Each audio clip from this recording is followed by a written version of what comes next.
Subscribe कीजिए 10th class गणित channel को और बेल आइकन को दबाइए लेटेस्ट वीडियो देखने के लिए।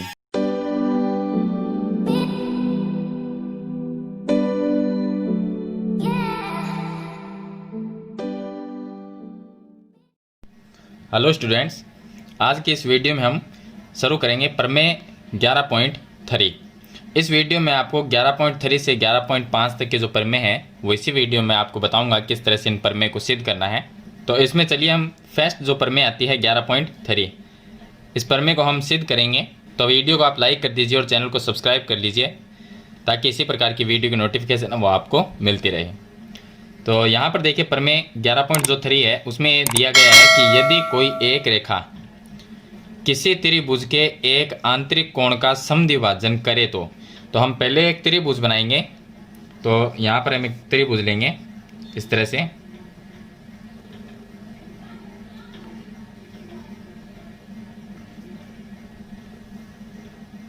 ये एक त्रिभुज हो जाएगा। इसका नाम लिखेंगे ए, बी और सी। यहाँ पर लिखना है आपको सी। तो ये एक त्रिभुज हो गया। अब इसमें लिखा है कि यदि कोई एक रेखा त्रिभुज के एक आंतरिक कोण का समद्विभाजन करे तो, यानी कि ये त्रिभुज है, इसके अंदर आंतरिक कोण कितने, यानी कि त्रिभुज के अंदर के कोण 3 है, एक ये है, दूसरा बी है और तीसरा सी पे। तो इसमें लिखा है कि किसी भी एक कोण का अगर समद्विभाजन करे तो हम ये मान लेते हैं कोण ए का ये समद्विभाजन करती है। यहाँ पर कोई रेखा है जो कोण ए का समद्विभाजन करती है, तो इस बिंदु को नाम देंगे डी। एडी जो रेखा है वो कोण ए का समद्विभाजन करती है, तो इसको हम यहाँ पर नाम लिख सकते हैं, कोण नंबर 1 और कोण नंबर 2 नाम दे सकते हैं। चलिए आगे देखिए, तो यहाँ पर ये कोण नंबर 1 हो जाएगा और ये कोण नंबर 2 हो जाएगा। ये वह समद्विभाजक रेखा, यानी कि ये लाइन उस कोण की सम्मुख भुजा, कोण की सम्मुख भुजा कौन सी हो गई, बीडी हो गई, सॉरी बीसी हो गई, सम्मुख भुजा को त्रिभुज की शेष भुजाओं की लंबाई के अनुपात में विभाजित करती है। तो ये चीज हमें सिद्ध करना है कि यानी कि ये जो एडी रेखा है वो कोण ए का समद्विभाजन तो कर रही है, लेकिन सिद्ध हमें ये करना है कि कोण जो ए है जिसका समद्विभाजन हो उसके सामने वाली भुजा का जो अनुपात है वही त्रिभुज की दो शेष भुजाओं के अनुपात के बराबर है। तो ये हमें सिद्ध करना है। तो सबसे पहले यहाँ पर हम एक इसमें लिखेंगे कि हमें दिया है, तो यहाँ पर लिखेंगे कि दिया है। इसमें हमें ये दिया गया है कि त्रिभुज एबीसी जो है इसमें एडी रेखा है वो कोण ए का समद्विभाजन कर रही है। तो हम यहाँ पर लिख सकते हैं कि एडी कोण ए का समद्विभाजक है, समद्विभाजक है। तो ये हम लिख देंगे कि दिया है। अब देखिए कोण, अगर ये एडी जो रेखा अगर इस कोण का समद्विभाजन का मतलब होगा कि इस कोण को दो बराबर भागों में बांटती है। तो पहले का नाम 1 नंबर, 2 नंबर, 2 कोण हो गए। तो 1 नंबर और 2 नंबर क्या हुआ, यानी कि ये दोनों भाग क्या हो गए, बराबर। तो 1 नंबर और 2 नंबर बराबर हो गए, तो कोण 1 बराबर कोण 2 यहाँ पर हम लिख सकते हैं। तो ये दोनों बराबर हो गए। अब हमें सिद्ध जो करना है वो लिखेंगे। तो यहाँ पर हम लिखेंगे कि सिद्ध करना है, सिद्ध हमें करना है कि सम्मुख भुजा यानी कि बीडी और डीसी इनमें जो अनुपात है, तो हम लिखेंगे बीडी बटे डीसी, इनमें जो अनुपात है वो इस शेष दो भुजाओं में होगा, यानी कि ए बी और ए सी में होगा, ए बी बटे ए सी। ये चीज़ हमें सिद्ध करनी है। तो यहाँ पर हम एक छोटी सी रचना करेंगे। रचना में इसमें हमें डी ए के समांतर एक रेखा खींचेंगे। तो ये डी ए जो है, एडी जो लाइन, इसके एक समांतर इस तरह से अगर यहाँ पर एक लाइन समांतर रेखा खींचनी है आपको सी से, तो यहाँ से हमने ये समांतर रेखा खींची जो इसको यहाँ पर मिलती है, आगे जाके यहाँ पर इस तरह से मिल जाएगी। इसको बिंदु को नाम देंगे ई। तो हम यहाँ पर लिखेंगे, रचना में लिखा कि एडी के समांतर सी ई, तो हम लिख सकते हैं इसको डी ए या एडी लिख सकते हैं। तो डी ए समांतर सी ई खींचने पर आगे बिंदु ई पर मिलती है, बिंदु ई पर मिलती है। यानी कि हमने इसके ये जो एडी रेखा है इसके समांतर है कि ये सी ई रेखा है वो बनाइए। अब इसमें देखिए यहाँ पर ये हो गई इसकी रचना। अब बात करते हैं इसकी उत्पत्ति की। तो यहाँ से स्टार्ट करेंगे उत्पत्ति लिखना हम। अब इसमें देखिए यहाँ पर जो हमने समांतर रेखा खींची है इसके समांतर ये रेखा है तो इस कोण को नाम दे देते हैं हम कोण नंबर 3 और इस कोण को नाम दे देते हैं कोण नंबर 4। ये लिख देते हैं। इसका नाम भी हम लिख सकते हैं, अगर कोण 3 और 4 ना लिखे तो नाम भी हो जाएगा, या हम 3 और 4 लिखें तो सिंपल रहेगा क्वेश्चन सरल करने में। अब यहाँ पर देखिए कि जो हमें रचना में हमने लिखा है कि DA समांतर है CE, ये रेखा AD, ये जो DA है ये समांतर है CE, ये दोनों लाइन अगर समांतर है तो इसमें देखिए एक तो AB जो BE है ये तिर्यक रेखा हो गई, क्योंकि अगर इसको आगे बढ़ाया जाए इस तरह से इस लाइन को तो ये दोनों समांतर रेखा और इसके बीच में से एक लाइन गुजर रही है तो वो तिर्यक रेखा हो गई। इसी तरह से इन समांतर में एक तो BE जो है यानी कि ये एकदम सीधी बनेगी इस तरह से, तो BE है वो तिर्यक रेखा हो जाएगी, और एक AC जो है वो तिर्यक रेखा हो जाएगी, क्योंकि ये समांतर लाइन है इनके बीच से। देखिए जब कोई समांतर लाइन इस तरह से होती है तो उसके बीच में से अगर इस तरह से कोई लाइन गुजरती है तो वो क्या होगी, तिर्यक रेखा। तो ये समांतर लाइन है और इन समांतर लाइन के अगर इस तरह से भी कोई रेखा गुजरती है तो वो भी क्या होगी, तिर्यक रेखा होगी। तो ये तो हो गई BE रेखा जो कि एक तिर्यक रेखा है, और ये है AC वाली ये। तो हम लिखेंगे कि DA इसके समांतर ये रेखा तो है, लेकिन इसमें BE लिखना है यहाँ पर, BE व AC क्या है, तिर्यक रेखा, तिर्यक रेखा। अब देखिए कोई समांतर लाइन के बीच में जब कोई तिर्यक रेखा गुजरती है तो वहां पर अलग अलग कोण जो है वो बराबर होते हैं। किस तरह से होंगे, तो पहला देखिए ये दो समांतर लाइन है AD और ये CE, ये दोनों समांतर लाइन, इसके बीच में AC क्या है, तिर्यक रेखा। यहाँ से देखा जाए तो एक Z की आकृति बनती है। देखिए यहाँ से D से स्टार्ट करके इस तरह से ये एक Z की आकृति इस तरह से बन रही है, जहाँ पर ये कोण नंबर 2 आता है, यहाँ पर 3, और Z की आकृति में दोनों कोण क्या होते हैं, बराबर, यानी कि कोण नंबर 2 और 3 बराबर हो जाएंगे। यहाँ पर हम ये लिख सकते हैं कोण नंबर 2 बराबर कोण नंबर 3, ये लिख सकते हैं। अब इसका कारण ये होगा कि Z की आकृति में एकांतर कोण होते हैं जो कि बराबर होते हैं, ये हो जाएगा एकांतर कोण। चलिए उसके बाद में यहाँ पर देखिए BE ये क्या है, तिर्यक रेखा। तो हम यहाँ पर लिख देंगे कि कोण नंबर 1 बराबर कोण नंबर 4, दोनों ही क्या है, संगत कोण, ये हो जाएंगे संगत कोण। और तीसरा हमने कोण नंबर 1 और कोण नंबर 2 ये पहले से हमें दिया गया है, तो यहाँ पर हम लिख देंगे कोण नंबर 1 बराबर कोण नंबर 2 जो कि हमें दिया है। अब देखिए ये तो हमें दिया गया है कि कोण 1 और कोण दोनों बराबर है। यहाँ पर जब कोण 1 और कोण 2 बराबर है तो यहाँ पर देखिए कोण नंबर 1 और कोण नंबर अगर 2 बराबर है तो कोण नंबर 3 और कोण नंबर 4 भी बराबर होंगे।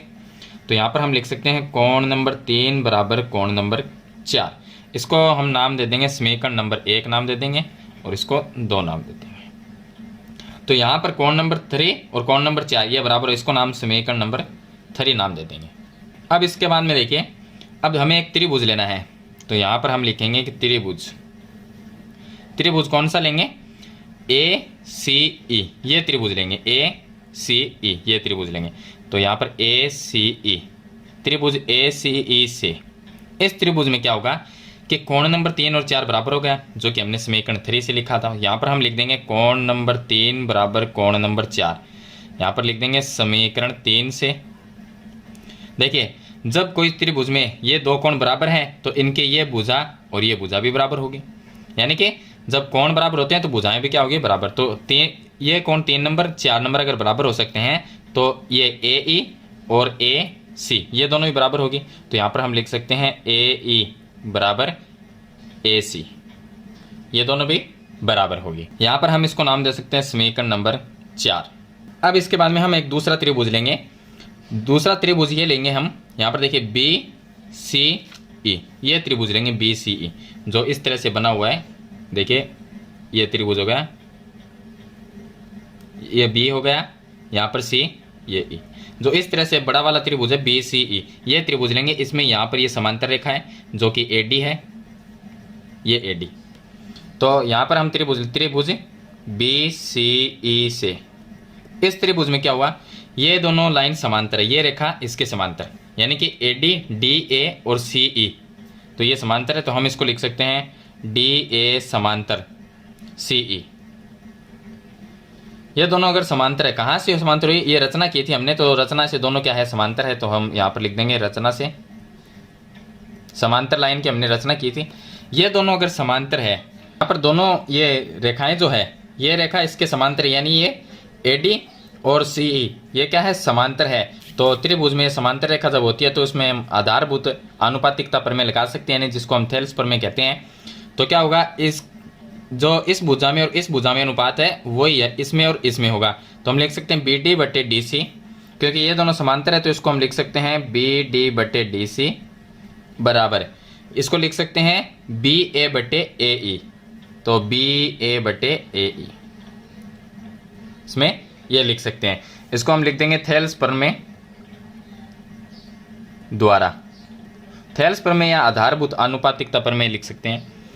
तो अब देखिए यहाँ पर बी डी, अब हमें जो सिद्ध करना था बी डी और डी सी ये तो आ गया हमारे पास में, लेकिन यहाँ पर देखिए ये ए बी है, इसको ए बी लिख देंगे, वो तो ए बी सी डी के अक्षर के हिसाब से कोई दिक्कत नहीं है। यहाँ पर बी ए को ए बी लिख देंगे, नीचे ए ई है, इसकी जगह हमें ए सी लेके आना है। तो ए सी कहाँ से लाएंगे, समीकरण नंबर 4 से। देखिए ए ई ए सी के बराबर है, तो यहाँ ए ई की जगह हम ए सी लिख सकते हैं। तो अब लिखेंगे यहाँ पर समीकरण 4 से, समीकरण 4 से ये हो जाएगा बी डी बटे डी सी बराबर ए बी बटे ए सी। तो यही हमें इसमें सिद्ध करना था। तो इस तरह से हमारा ये है जो प्रमेय 11.3 है वो सिद्ध हो जाएगी। तो मैंने आपको कंप्लीट बता दिया है किस तरह से आपको प्रमेय 11.3 है उसको आपको सिद्ध करना है। इसके बाद में हम शुरू करते हैं प्रमेय नंबर 11.4। अब देखिए प्रमेय नंबर 11.4, 11.4 प्रमेय है वो 11.3 की विलोम है, यानी इसमें हमें सिद्ध करना है कि ये कोण है वो समद्विभाजित हो रहा है, यानी कि कोण नंबर 1 और कोण नंबर 2 को बराबर करना है।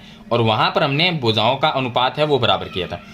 तो यहाँ पर इसका वो 11.3 का विलोम है ये। तो इसमें भी हमें सेम जो इसका डायग्राम बनेगा, जो चित्र बनेगा वो एकदम बिल्कुल ही सेम बनेगा, एकदम जो 11.3 में था वही 11.4 में रहेगा। तो इसमें दिया गया है कि यदि एक रेखा किसी त्रिभुज के एक शीर्ष से इस प्रकार खींची जाए, यानी कि ये त्रिभुज के 3 शीर्ष हो गए ए बी सी, इससे एक रेखा हमने ए से खींची, ये रेखा जो डी तक आती है, खींची जाए कि वह उसके सम्मुख भुजा को शेष दोनों भुजाओं के अनुपात में विभाजित करे। तो यानी कि जो सम्मुख भुजा है उसको उसका जो अनुपात है वो शेष भुजाओं के अनुपात में विभाजित करे, तो वह रेखा शीर्ष पर बने कोण का समद्विभाजन, यानी कि ये जो एडी रेखा है वो कोण ए का क्या कर रही है, समद्विभाजन कर रही है। ये सिद्ध करना है। समद्विभाजन का मतलब है इसको नाम 1 नंबर देंगे, ये कोण 2 हो गया, कोण 1 बराबर कोण 2, ये हमें सिद्ध करना है। यहाँ पर हमने क्या किया कि ए से ई तक इसको बढ़ाया और सी को ई से मिलाया, और ये जो सी ई है ये क्या है, इसके डी ए के समांतर रेखा है सी ई।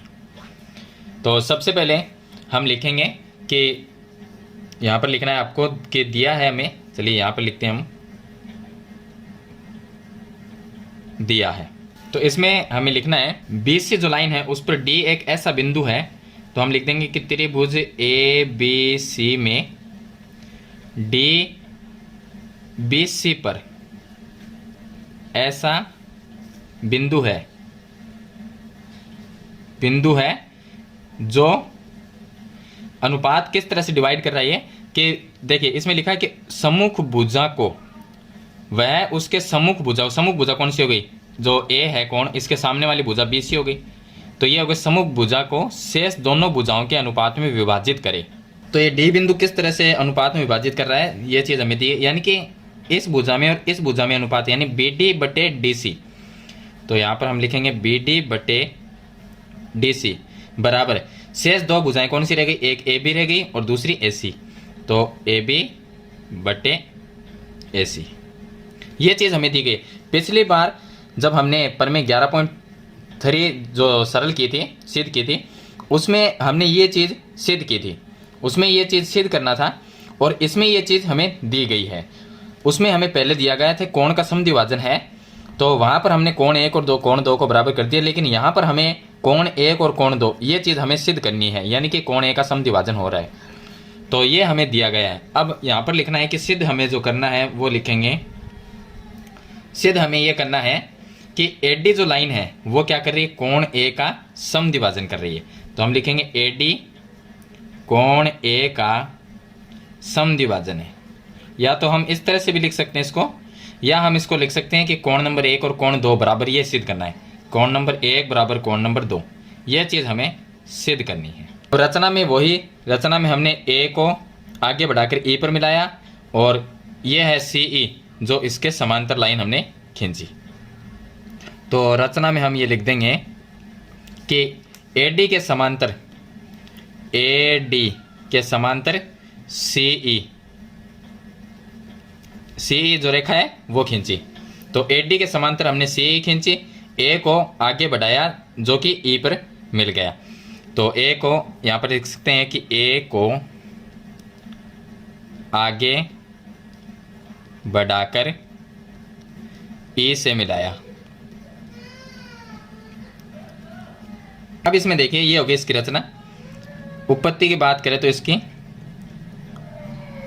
अब हमें क्या करना है, जैसे जैसे हमने 11.3 में जैसे किया था उसका हमें विलोम करना है, यानी उसका उल्टा करते चलेंगे हम, तो हमारे पास में कोण नंबर 1 और कोण नंबर 2 ये सिद्ध हो जाएगा।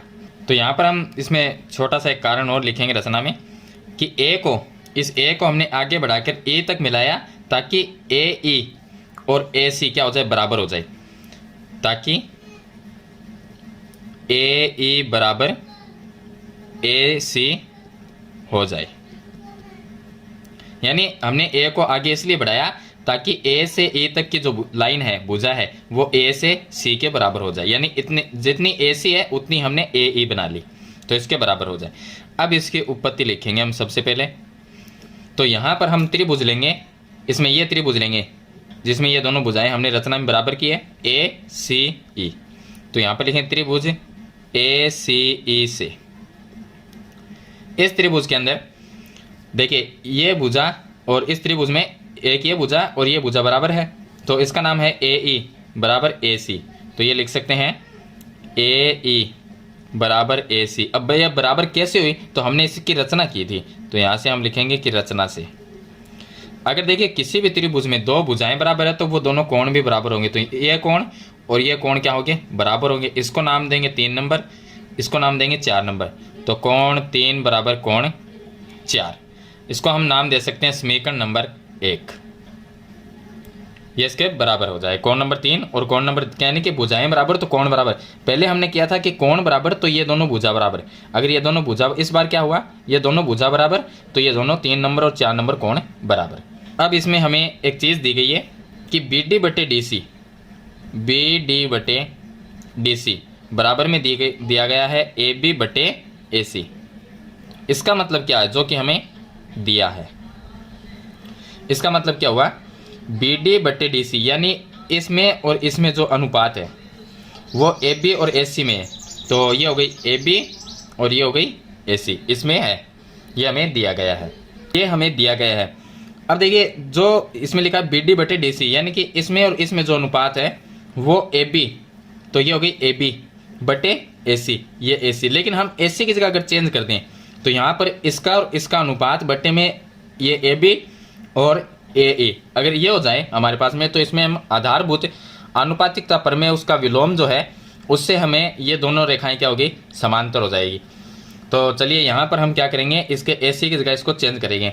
तो हम ये लिखेंगे बी डी बटे डी सी बराबर ए बी बटे ए सी की जगह हम यहाँ से चेंज करेंगे, तो ए सी की जगह हम लिख सकते हैं ए ई।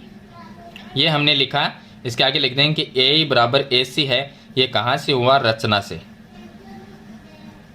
तो हमने ये चेंज कर दिया। अब इसका मतलब क्या हुआ, जो इन दोनों में अनुपात है वो इसमें और इसमें अनुपात है।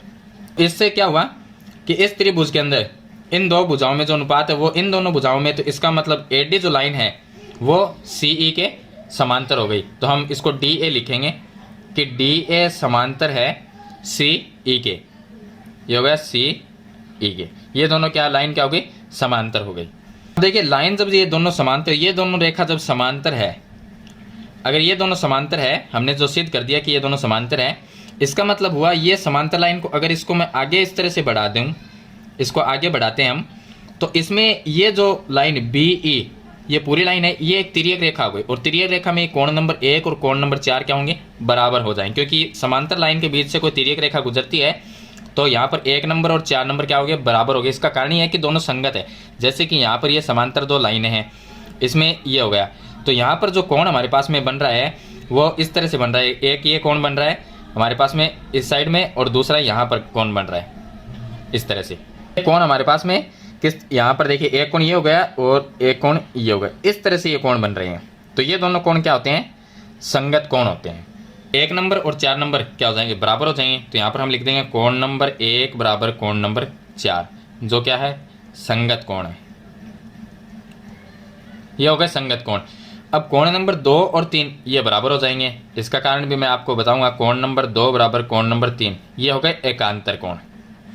एकांतर कोण का मतलब हो गया जो जेड की आकृति में कोण बनते हैं।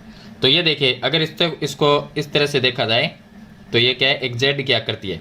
ये कोण नंबर यहाँ पर 2 है, यहाँ पर 3, और जेड की आकृति में जब कोण बनते हैं तो वो दोनों बराबर होते हैं, जिसको हम एकांतर कोण कहते हैं। तो यहाँ पर ये दोनों कोण क्या हो गए? बराबर।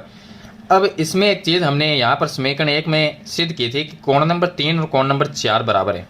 तो यहाँ पर अगर कोण नंबर 3 बराबर कोण नंबर 4 समीकरण 1 से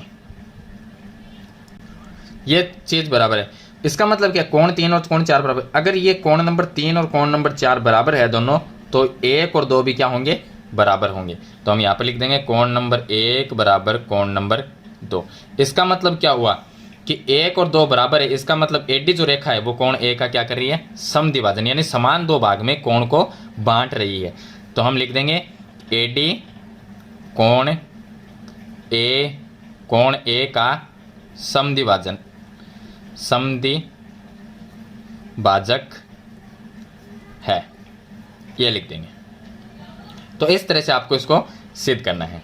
तो ये हमारे पास में प्रमेय नंबर 11.4। इसके बाद में शुरू करते हैं प्रमेय नंबर 11.5।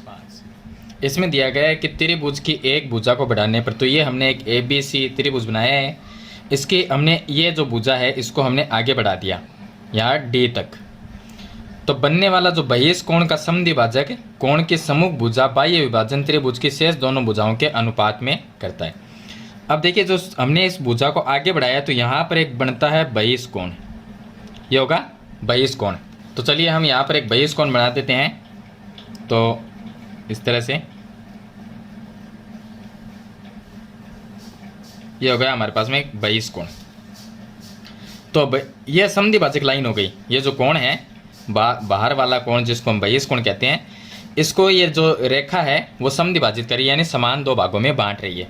तो ये कोण नंबर 1 हो गया, ये कोण नंबर 2 नाम दे देंगे इसको। यानी 1 और कोण 2 क्या है? दोनों ही बराबर होंगे, क्योंकि समद्विभाजक का मतलब ये होता है कि दोनों कोण क्या हो गए? इस दोनों कोण का जो आद्यादि हुए हैं वो दोनों भाग क्या है? बराबर हैं। अब इसमें हम इसका नाम दिया हो गया हमारे पास ABC, ये पॉइंट हो गया D।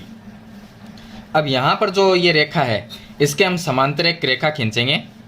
यहाँ पर इसके एक समांतर रेखा बनाएंगे। इसमें यहाँ पर बनाएंगे एक समांतर, जिसको हम नाम देंगे E। तो ये रेखा और ये समांतर है। यहाँ पर हम पॉइंट दे देंगे F, इसका नाम है F, और A को आगे बढ़ाएंगे थोड़ा और यहाँ पर इससे मिला देंगे इस तरह से। तो इस तरह हमें एक त्रिभुज है वो बनाना है। अब इसमें यहाँ पर हम एक कोण ये होगा हमारे पास में और एक कोण ये होगा। चलिए इसको हम बाद में नाम देंगे। तो सबसे पहले हम ये लिखेंगे कि हमें दिया है, इसमें जो हमें दिया गया है वो हम लिखेंगे। तो इसमें हमें ये दिया गया जो CF लाइन है वो कोण जो C है, ये कोण कौन सा है? C कोण है, जो बहिष कोण है। कोण C का समद्विभाजक कौन है? CF। तो हम लिखेंगे कि CF कोण C का समद्विभाजक है, ये इसका समद्विभाजक है।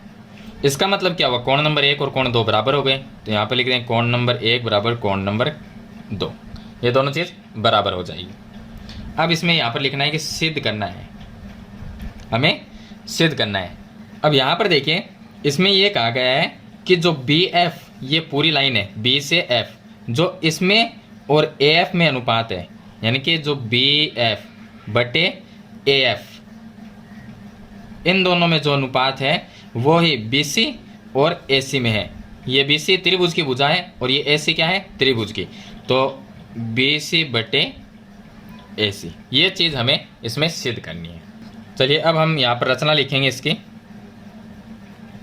रचना में हमने एक छोटा सा काम किया था कि ए समांतर भुजा हमने ये समांतर रेखा खींची थी, किसके समांतर? सी एफ के समांतर। तो हम ये लिखेंगे सी एफ समांतर ए ई, तो ये लिखेंगे या ये लिखेंगे ए ई समांतर सी एफ खींची।